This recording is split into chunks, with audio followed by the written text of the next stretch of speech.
Hello, this is the short presentation, part one of two, looking at the ethics approval process within HLS for undergraduate and postgraduate taught programs. So, what projects need ethical approval within DMU? Any projects where we're gathering information about human beings and organizations through a variety of methods, such as interviewing, and whether that's individual face-to-face interviews, Skype interviews, telephone interviews, or focus group interviews. Surveying through things like questionnaires, and whether those questionnaires are anonymous questionnaires delivered over the post or by internet, such as SurveyMonkey or email, any way that questionnaires might be delivered. Um, Observations of human behavior, um, any studies where behavior is being observed and recorded and used as part of a research study or small study. Modifying and disturbing human behavior, possibly most likely in the area of psychology. Similarly, interfering with normal physiological processes that would normally not be undergraduate, possibly postgraduate, but normally more likely to be PhD. Using archive data in which individuals are identifiable. So this might be re-looking at data that's been collected for another research study or for another purpose, for example, student records or patient records.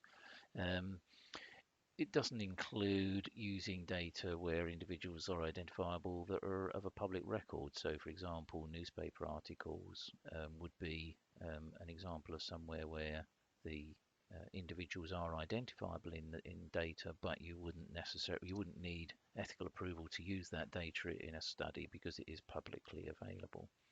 Use of human tissue. This has special requirements attached to it, but you wouldn't normally find that being conducted in an undergraduate research study. So the process then is, if we start at the top of the page, students should complete the application form in concert with their supervisor.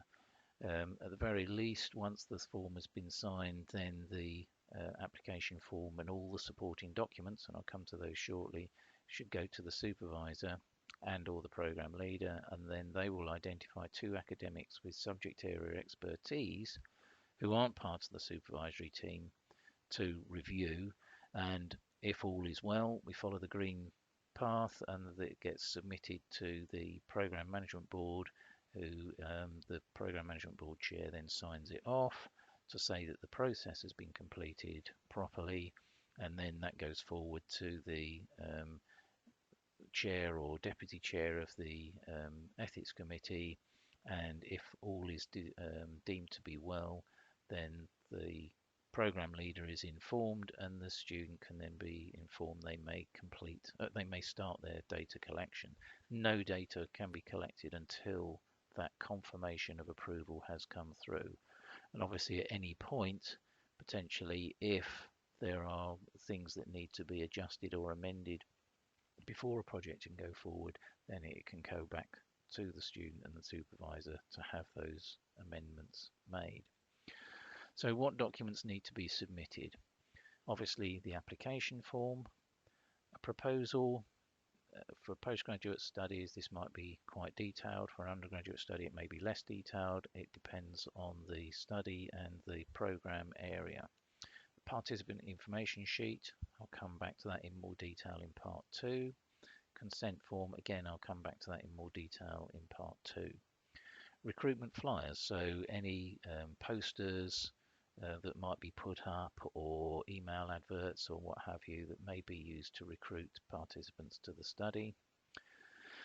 Any data collection tools that are going to be used should be submitted, so questionnaires, surveys, an interview schedule, whether that's a specific highly structured interview or a semi-structured interview, they should be submitted for review.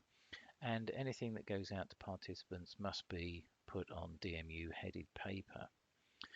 And it's good practice to ensure that there are version numbers and dates on all of the papers that are submitted. So where do you get some advice and guidance in order to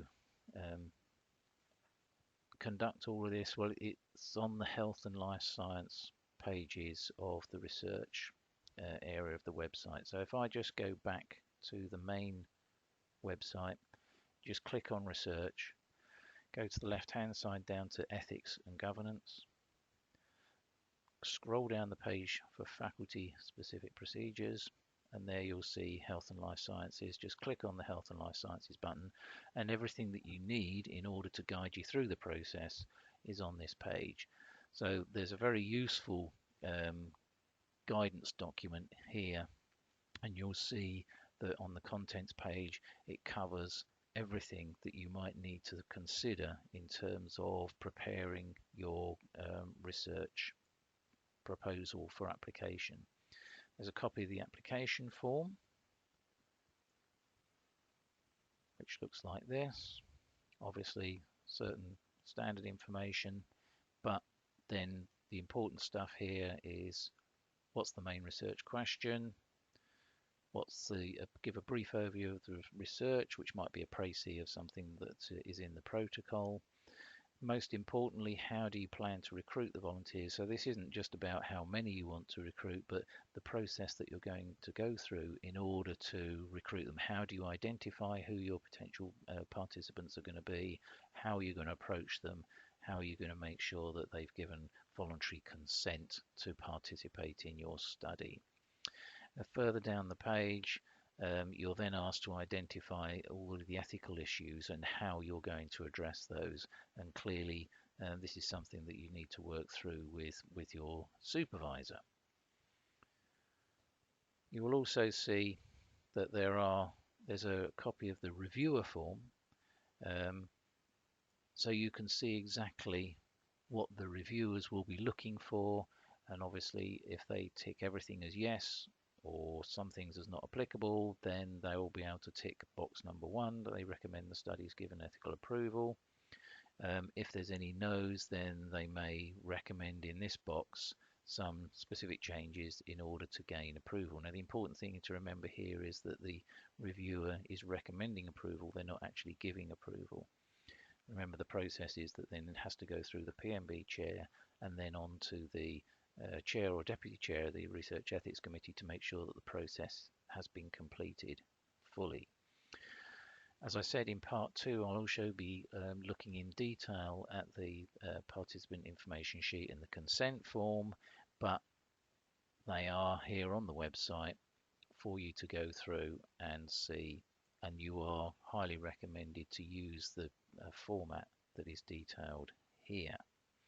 So that's just a quick run through of the processes involved in gaining ethical approval, and in part 2 I shall go through some of the specific ethical issues that need to be considered and how they might be addressed within the application.